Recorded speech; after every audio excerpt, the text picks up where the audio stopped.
Hoje a gente vai mergulhar fundo na natureza da própria realidade. E se prepara, porque vamos explorar uma ideia que é, bem, radical.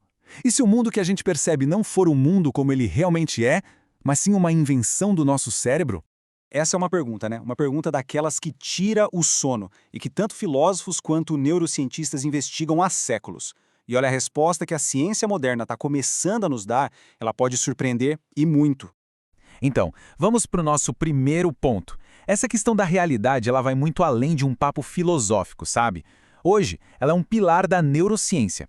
A grande virada de chave foi entender que o nosso cérebro não é um espelho passivo, que só reflete o mundo lá fora. Não.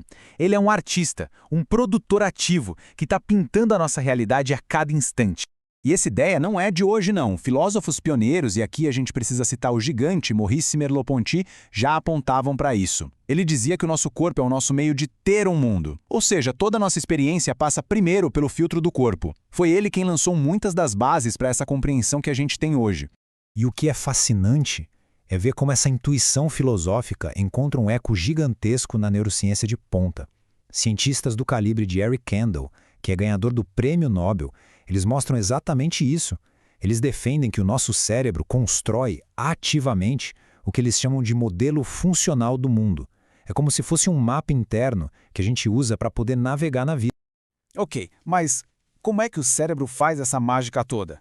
Como ele constrói esse mapa? Bem, ele usa um kit de ferramentas mentais. Pensa neles como atalhos, sabe? Atalhos super poderosos, super eficientes, mas que, de vez em quando, podem nos pregar umas peças. O nome técnico para essas ferramentas é heurísticas e vieses cognitivos. Mas a melhor forma de pensar nelas é como se fossem lentes. Lentes que a gente usa para enxergar o mundo. Elas são mecanismos que a evolução nos deu para a gente poder processar um caminhão de informações de forma rápida. Só que, nesse processo, elas acabam colorindo e sim, às vezes distorcendo a nossa percepção da realidade. Dá uma olhada nessa tabela, ela mostra bem como isso funciona na prática. Pega a primeira linha, a heurística da disponibilidade. Basicamente, se a gente consegue lembrar de algo com facilidade, a gente acha que aquilo é mais comum ou mais provável. O exemplo clássico é o medo de avião.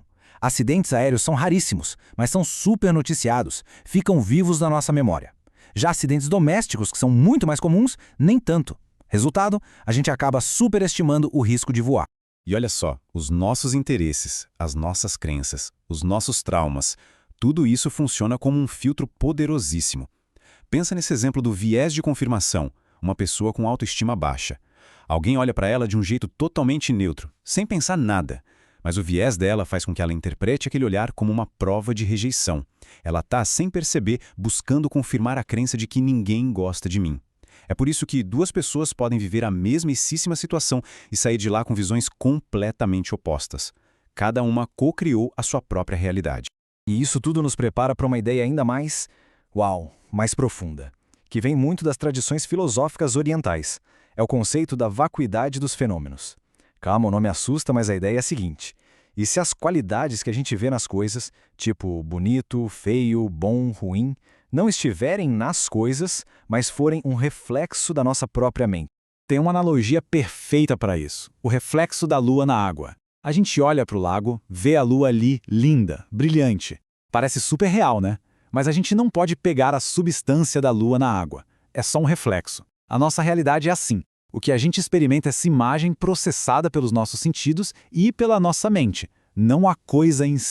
Vamos para outra analogia. Imagina essa garrafa em cima da mesa. Agora, tenta esquecer os conceitos garrafa e mesa. O que sobra? Sobra um fluxo de sensações. Um monte de cores, formas, texturas. Somos nós, com a nossa mente, que colocamos uma etiqueta ali e dizemos: isso é uma garrafa, isso é uma mesa. A gente que cria a separação, a gente que nomeia e dá significado a um fluxo que, na verdade, é contínuo. E um exemplo que todo mundo já viveu é o de ver flores no céu. Sabe quando a gente olha para as nuvens e vê um rosto, um bicho, um objeto? O nome disso é pareidolia. Aquelas formas, aqueles rostos, eles não existem na nuvem, né? Eles existem 100% na nossa mente, que está projetando um padrão ali. É uma metáfora fantástica de como a gente vive projetando significado em tudo. Ok, tudo isso é muito interessante, mas e quando essa nossa máquina de construir realidade começa a falhar? O que acontece quando essa construção fica muito rígida, muito distorcida? Bom, é aí que a gente entra no terreno do sofrimento psicológico. A realidade que a gente constrói pode sim nos adoecer. Pensa na ansiedade. O cérebro fica como se fosse um radar, hipersintonizado para qualquer sinal de ameaça. O mundo, então, é construído como um lugar perigoso e imprevisível. Já na depressão, os filtros de atenção são outros. Eles captam seletivamente qualquer coisa que reforce a perda, o fracasso, a desesperança. O mundo é construído como um lugar empobrecido, sem saída. Percebe? Não é só ver o copo meio vazio, é construir ativamente o mundo disfuncional que se retroalimenta e mantém o sofrimento. Então, a raiz do sofrimento, dentro dessa perspectiva, é essa. A gente começa a confundir os nossos modelos, as nossas interpretações, que estão cheias dessas flores no céu que a gente projetou, com a realidade em si, com a verdade absoluta. A gente passa a acreditar que o perigo está no mundo, que a desesperança é o mundo, e não que são projeções da nossa mente.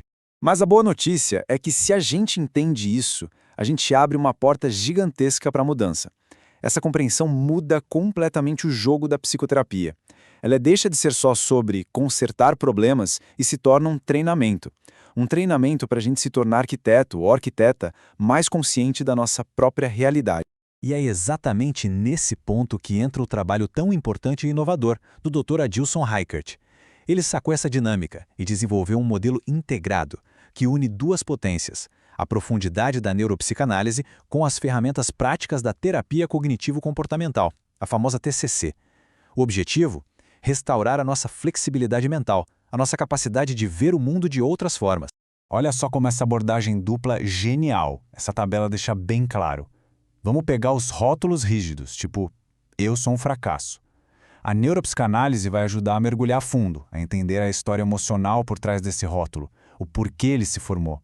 Enquanto isso, a TCC vem com a parte prática. Ela dá ferramentas para testar esse rótulo na vida real, procurar evidências contra ele e ativamente criar alternativas mais saudáveis. Uma coisa não exclui a outra, elas se completam. No fim das contas, o caminho é um processo de 3 passos simples, mas muito poderosos. Primeiro, a gente aprende a observar a interpretação automática da nossa mente. Segundo, a gente aprende a criar um espacinho, uma pausa entre o que acontece e a nossa reação de sempre. E terceiro, e mais importante, nesse espaço, a gente recupera a capacidade de escolher uma nova resposta. É literalmente sair do piloto automático e assumir o controle, com presença e consciência. E para fechar a metáfora final, pensa que a sua mente é um projetor de cinema. As suas crenças, os seus traumas, os seus vieses, tudo isso são as lentes do projetor. E o mundo que se vê lá fora é o filme que está sendo projetado na tela. O que a terapia faz dentro dessa visão é ajudar a virar para trás e olhar para o projetor. É o trabalho de limpar essas lentes, de entender como elas funcionam e de perceber que a tela, a nossa consciência, é na sua essência limpa. Ela está sempre disponível para a gente projetar novos filmes, filmes mais saudáveis. E é exatamente esse o trabalho, essa jornada para se tornar um criador consciente da própria realidade, que está no coração da abordagem clínica da Neurops Online.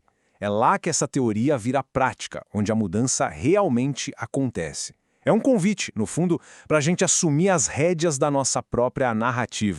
E isso tudo nos deixa com uma pergunta final, que é, ao mesmo tempo, simples e muito poderosa. Se a sua mente é o projetor, que filme você vai escolher exibir hoje? Porque essa capacidade de escolher, ela não é só uma possibilidade teórica, é o nosso maior poder.